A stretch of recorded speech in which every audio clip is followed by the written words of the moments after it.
हे दोस्तों, नॉर्मली हर इंसान चाहता है कि लोग उसे लाइक करे, उसे पसंद करे, क्योंकि ये उसकी एक इमोशनल नीड भी होती है।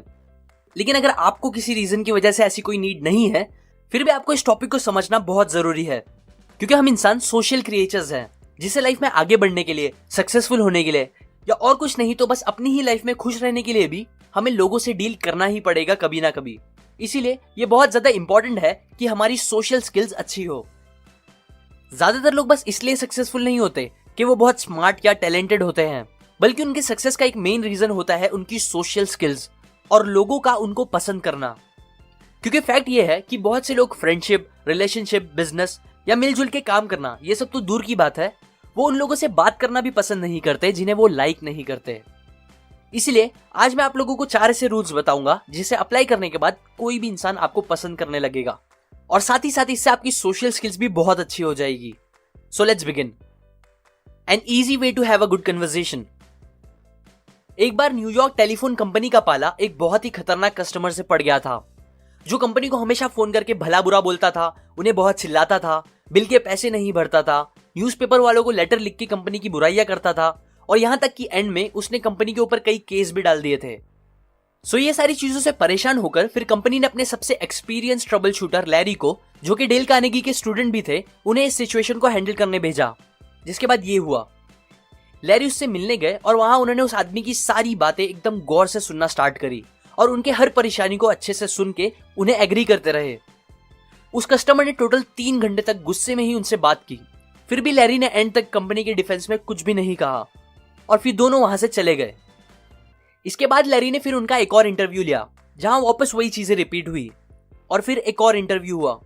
लेकिन अभी भी लैरी ने ज्यादा कुछ भी नहीं कहा, बल्कि उन्होंने तो बस उस कस्टमर की बातें अच्छे से सुनी और सुनते रहे।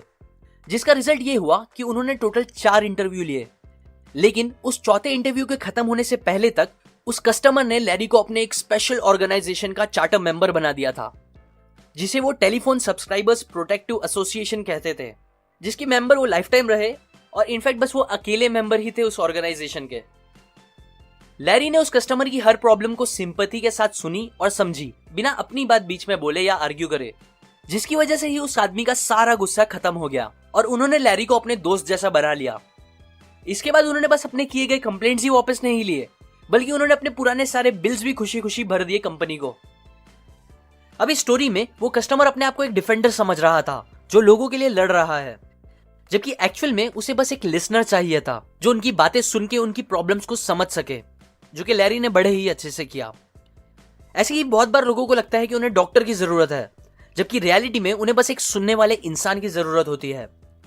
एक इरिटेटेड कस्टमर, एक डिससेटिस्फाइड एम्प्लॉय, एक सैड दोस्त, और ऑलमोस्ट हर इंसान चाहता है कि उसे एक एम्पैथेटिक लिसनर मिले, जो उसे सुने, उसे समझे। लेकिन आजकल की इस बिजी जिंदगी में ऐसा कोई भी ज्यादातर लोगों को नहीं मिल पाता। सो अगर आप लोगों की इस नीड को एक अच्छा लिसनर बन के पूरा कर सकते हो, तो ये चीज आपको बहुत ज्यादा लाइकेबल, लवेबल और रिस्पेक्टेबल बना देगी।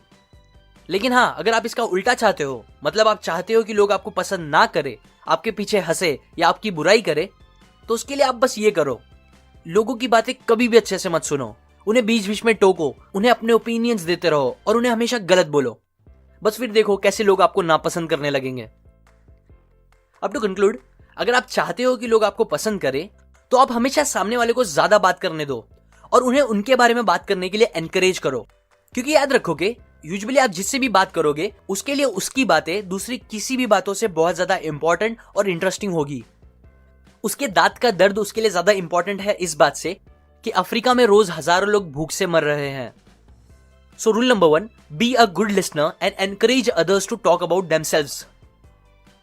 Number 2, if you don't do this, you are headed to trouble. Andrew Carnegie, जो अपने टाइम के रिचेस्ट इंसान थे, उन्हें स्टील इंडस्ट्री का किंग कहा जाता था। लेकिन ये इसलिए नहीं था कि उनकी स्टील मैन्युफैक्चरिंग को लेकर नॉलेज बहुत थी या वो बहुत स्मार्ट और एजुकेटेड थे। इनफैक्ट उनके अंडर ऐसे बहुत से लोग काम करते थे जो उनसे ज्यादा स्मार्ट और नॉलेजेबल थे। सो ऑथर कहते हैं कि जिस मेन बात ने उन्हें सक्सेसफुल बनाया था, वो था उनका लोगों को हैंडल कर पाने की एबिलिटी और खासियत। वो एक बहुत अच्छे लीडर थे, जिन्हें लोगों से बात करने आता था और जिनकी सोशल स्किल्स भी कमाल की थी। बचपन में उन्होंने एक सिंपल और इंपॉर्टेंट बात सीखी थी। जब वो 10 साल के थे, तब उन्हें एक मदर रैबिट मिली थी, जिसे उन्होंने अपने पास रख लिया था। अब कुछ टाइम बाद उस मदर रैबिट से बहुत से छोटे रैबिट्स पैदा हुए। कार्नेगी के पास उन्हें खिलाने के लिए कुछ भी नहीं था, इसीलिए उन्हें एक आइडिया आया। उन्होंने अपने पड़ोसी बच्चों को ऑफर दिया कि अगर तुम इनके लिए खाना ढूंढ के लेके आओगे तो मैं इन रैबिट्स को तुम्हारे नाम दे दूंगा। बच्चे ये सुन के खुश हुए और मान गए। यही टाइम था जब उन्होंने सीख लिया था कि एक इंसान का नाम उसके लिए कितना इंपॉर्टेंस रखता है। ये बात उन्होंने फिर आगे अपने बिजनेस में भी बहुत बार अप्लाई की, जिससे उन्हें बहुत फायदा भी हुआ। एग्जाम्पल, जैसे कि एक बार कार्नेगी को पेंसिल्वेनिया रेल रोड को अपनी स्टील से बनी हुई रेल्स बेचनी थी। उन्हें समझ नहीं आ रहा था कि वो ये कैसे पॉसिबल करे। सो उन्होंने क्या किया, पीटर्सबर्ग नाम की जगह पे एक स्टील की फैक्ट्री खोली और उसे नाम दे दिया एडगर थॉमसन स्टील वर्क्स। क्यों? क्योंकि एडगर थॉमसन जो थे वो पेंसिल्वेनिया रेल रोड के प्रेसिडेंट थे। सो अब आप ही गेस करो, ये बात पता चलने के बाद उन्होंने स्टील रेल्स कौन सी कंपनी से खरीदी होगी? हाँ, आप सही सोच रहे हो। उन्होंने हैप्पीली वो स्टील रेल्स अपनी नाम की बनी हुई मिल से खरीदी, जो कि थी तो एक्चुअली कार्नेगी की ही। एक और टाइम की बात है, कार्नेगी और जॉर्ज पुलमैन के बीच कंपटीशन चल रहा था। दोनों चाहते थे कि उन्हें यूनियन पैसिफिक रेल रोड के साथ बिजनेस डील मिले, और इसी चक्कर में दोनों अपने दाम कम करते जा रहे थे, जिससे उनके प्रॉफिट्स भी खत्म होते जा रहे थे। सो इसीलिए एक दिन जब कार्नेगी पुलमैन से मिले तो उन्होंने कहा, तुम्हें नहीं लगता हम अपने आप को बेवकूफ बना रहे हैं? तो ये सुन के पुलमैन ने कहा, मतलब क्या है तुम्हारा? तो कार्नेगी ने पुलमैन को सारी बातें समझाई और सजेस्ट किया कि उन दोनों को लड़ने के बजाय मिलकर काम करना चाहिए और यही चीज प्रॉफिटेबल होगी। पुलमैन ने सारी बातें सुनी तो, लेकिन फिर भी वो बातें उन्हें हजम नहीं हो रही थी। जिसके बाद उन्होंने पूछा कि अच्छा ये सब तो ठीक है, पर कंपनी का नाम क्या होगा? तब कार्नेगी ने कहा, ऑब्वियसली उसका नाम होगा पुलमैन पैलेस कार कंपनी। ये सुनते ही उनके फेस पे स्माइल आई और फिर उन्होंने कार्नेगी को डिटेल में बात करने के लिए अपनी ऑफिस में बुलाया, जिस डिस्कशन ने फिर एक इंडस्ट्रियल हिस्ट्री क्रिएट कर दी। पहले जमाने के अमीर लोग ऑथर्स को बहुत सारे पैसे देते थे ताकि वो उनका नाम अपनी बुक में डाले। आज भी लोग अपने नाम पे चीजें बनवाते हैं ताकि उनका नाम जमाने को पता चले और याद भी रहे, क्योंकि एक इंसान का नाम उसके लिए बहुत ज्यादा इंपॉर्टेंट होता है। लेकिन फिर भी हम इस सिंपल सी चीज पे ध्यान नहीं देते, जो कि सच में स्टूपिड है।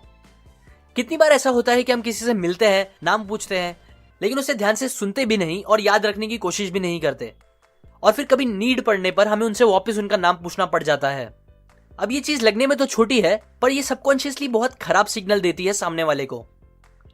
एक इंसान के लिए उसके नाम की आवाज सबसे स्वीट साउंड होती है किसी भी लैंग्वेज में। इसीलिए हमें हमेशा थोड़ी सी एफर्ट लगा के लोगों के नाम याद रखने चाहिए। ये चीज हमें लाइकेबल ही नहीं, बल्कि बिजनेस और लोगों से डील करते वक्त भी बहुत काम आएगी। So rule number 2, always remember people's name. Number 3, how to interest people. Edward Chalif boy scout group के एक एक्टिव मेंबर थे। अभी जिसे नहीं पता उसे बता दूं, बॉय स्काउट एक ऑर्गेनाइजेशन है जहां पे वो यंग लड़कों को अलग अलग ट्रेनिंग देके उनकी स्किल्स बढ़ाते हैं, जैसे कि surviving skills, leadership skills etcetera. तो क्योंकि ये इवेंट्स काफी अच्छे होते हैं जो बच्चों को काफी अच्छी बातें सिखाते हैं, इसीलिए एडवर्ड चाहते थे कि उनके ग्रुप का एटलीस्ट एक लड़का तो यूरोप में होने वाले बड़े से बॉय स्काउट इवेंट में पक्का जाए। लेकिन पैसों की थोड़ी प्रॉब्लम थी, इसीलिए वो इस ट्रिप की फंडिंग के लिए एक बड़े कॉर्पोरेशन के प्रेसिडेंट से बात करने वाले थे। अब मिलने से पहले एडवर्ड ने थोड़ी रिसर्च करी थी प्रेसिडेंट के बारे में, जिससे उन्हें पता चला था कि उस प्रेसिडेंट ने एक बार $1 मिलियन का चेक लिखा था, जो फिर कैंसिल हो जाने पर उन्होंने उसे फ्रेम लगा के दीवार पे टंगा दिया था, क्योंकि उस टाइम पे ये सच में एक बहुत ज्यादा बड़ी बात थी। एडवर्ड को जेन्युइनली ये बात बहुत इंटरेस्टिंग लगी थी, इसीलिए प्रेसिडेंट को मिलते साथ ही उन्होंने उस चेक को देखने के लिए रिक्वेस्ट की, और देखने के बाद उन्होंने कहा कि मैंने कभी अपनी लाइफ में इतना बड़ा चेक नहीं देखा, और मुझे नहीं पता आज तक कभी किसी ने ऐसा किया भी है। फिर एडवर्ड ने उनसे पूरी स्टोरी डिटेल में पूछी कि एग्जैक्टली हुआ क्या था, जिसके बाद दोनों ने चेक से रिलेटेड काफी बातें की। लेकिन अब तक एडवर्ड ने एक बार भी बॉय स्काउट की बात नहीं की। सो थोड़ी देर बाद बात करते हुए प्रेसिडेंट ने खुद से ही पूछा कि तुम किस काम से आए थे, सॉरी मैं आपसे पूछना ही भूल गया। तब एडवर्ड ने उन्हें सारी रिक्वायरमेंट्स बताई, जिसे सुनने के बाद उस प्रेसिडेंट ने एक लड़के को यूरोप जाने की फंडिंग नहीं दी, बल्कि 5 लड़कों को जाने का एक्सपेंस दिया, और साथ ही साथ एडवर्ड को खुद भी जाने के पैसे दिए। उन्होंने एडवर्ड को $1000 का क्रेडिट दिया और 7 हफ्ते यूरोप में रुकने के लिए कहा।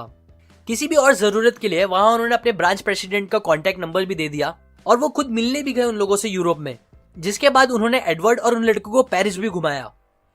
एडवर्ड कहते हैं कि ये सारी अनबिलीवेबल चीजें हो पाई क्योंकि उन्होंने प्रेसिडेंट से मिलकर वो बातें नहीं की जो उन्हें चाहिए थी या उनके काम की थी, बल्कि ये उन बातों को करने का रिजल्ट था जो प्रेसिडेंट के लिए इंपॉर्टेंट और उनके इंटरेस्ट की थी।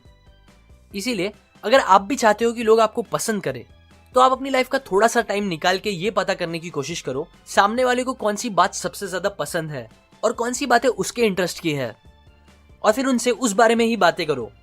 ये चीज आपको एक जेंटलमैन बना देगी। So rule number 3, talk in terms of other people's interest. Number 4, how to make people like you. एक दिन डेल कार्नेगी पोस्ट ऑफिस की लाइन में वेट करते हुए एक बात नोटिस करते हैं कि वहां का जो क्लर्क है वो हमेशा एकदम लो मूड रहकर नकली स्माइल के साथ अपना काम करता रहता है और जिसे शायद अपनी जॉब से जरा भी खुशी नहीं मिल रही। सो इसीलिए कार्नेगी डिसाइड करते हैं कि वो उस क्लर्क को अच्छा फील कराएंगे और उसे खुश करेंगे।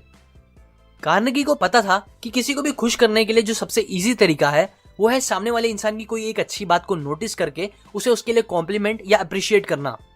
इसीलिए कार्नेगी सोचने लगे कि वो कौन सी चीज पे उस क्लर्क को एकदम सच्चा और दिल से कॉम्प्लीमेंट दे सकते हैं।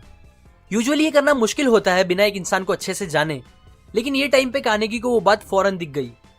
सो जब वो क्लर्क के पास आए अपना लेटर वेट कराने के लिए, तब उन्होंने एकदम एंथुसियाज्म के साथ बोला, काश आपके जैसे बाल मेरे भी होते। तो ये बात सुन के क्लर्क रुकता है और एक बड़ी सी स्माइल के साथ बोलता है, अरे नहीं, अब पहले जैसे नहीं रहे, बहुत खराब हो गए हैं। हाँ हुए होंगे, बट अभी भी बहुत अच्छे लग रहे हैं। ये सुन के उस क्लर्क का फेस खुशी से भर जाता है, जिसे देखकर कार्नेगी को भी बहुत अच्छा फील होता है। फिर वो थोड़ी और बात करके चले जाते हैं। अब इसके बाद जब भी ऑथर वापस कभी पोस्ट ऑफिस जाते थे तो क्लर्क ऑथर को देखकर हमेशा एक खुशी से भरी स्माइल करता था, जिससे फिर ऑथर का मूड भी अच्छा हो जाता था और क्लर्क का भी। और ये सब हुआ बस एक सिंपल जेन्युइन कॉम्प्लीमेंट की वजह से। हर इंसान अपने आप को दूसरे से किसी एक बात में तो ज्यादा अच्छा समझता ही है, और अगर आप वो एक चीज देखकर उसे उस बात के लिए जेन्युइनली कॉम्प्लीमेंट दोगे तो श्योरली वो इंसान आपको जरूर पसंद करने लगेगा, क्योंकि ये उसे इंपॉर्टेंट फील कराएगा। मैंने अभी और पहले जितने भी पॉइंट्स बताए थे वो सारे इस पॉइंट्स को कहीं ना कहीं मैच करते हैं, जैसे कि लोगों के नाम याद रखना, उनकी बातें गौर से सुनना, उन्हें ज्यादा बात करने देना, उनके इंटरेस्ट की बातें करना, उनके बर्थडेज याद रखना। ये सारी चीजें लोगों को इंपॉर्टेंट फील कराती है। दुनिया में बिलियंस ऑफ लोग रहते हैं, लेकिन हर इंसान चाहता है कि वो थोड़ा तो अलग हो, वो थोड़ा खास हो दूसरों से। और जब आप ये सारी चीजें करके उन्हें वो खास फीलिंग दोगे तो वो आपको ना चाहते हुए भी लाइक करने ही लगेंगे, क्योंकि बहुत कम लोग ही आज किसी को खास फील कराने का एफर्ट लेते हैं। सो अगर आप चाहते हो कि लोग आपको पसंद करें तो आप जेन्युइनली उन्हें पसंद करो और उन्हें इंपॉर्टेंट फील कराओ। यही सबसे पावरफुल टेक्निक है, क्योंकि ये आपको भी अच्छा फील कराएगी और दूसरों को भी। इसीलिए ये रूल और बात आप कभी मत भूलना। Rule number 4, make others feel important. ये बातें मैंने आपको how to win friends and influence people by Dale Carnegie इस बुक से बताई है। अगर आपको इस टॉपिक के बारे में डिटेल में सीखना है तो आप डिस्क्रिप्शन में जाके वो खरीद सकते हो। और अगर आप मेरे वीडियोस को कभी मिस नहीं करना चाहते तो पहले सब्सक्राइब करें और फिर मेरे चैनल के होम पे जाके उधर बने बेल पे क्लिक कर दें। इससे मैं जब भी एक न्यू वीडियो अपलोड करूंगा आपको उसका नोटिफिकेशन आ जाएगा। अभी के लिए लाइक करें अगर आपको ये रूल्स काम के लगे। कमेंट करके बताएं आपको सबसे ज्यादा कौन सा रूल पसंद आया। शेयर करें इस वीडियो को अपने फ्रेंड्स एंड फैमिली के साथ। सब्सक्राइब करें, मैं और ऐसी काम की बातें आपके साथ शेयर करता रहूंगा, यूजुअली हर week. And finally, thanks for watching.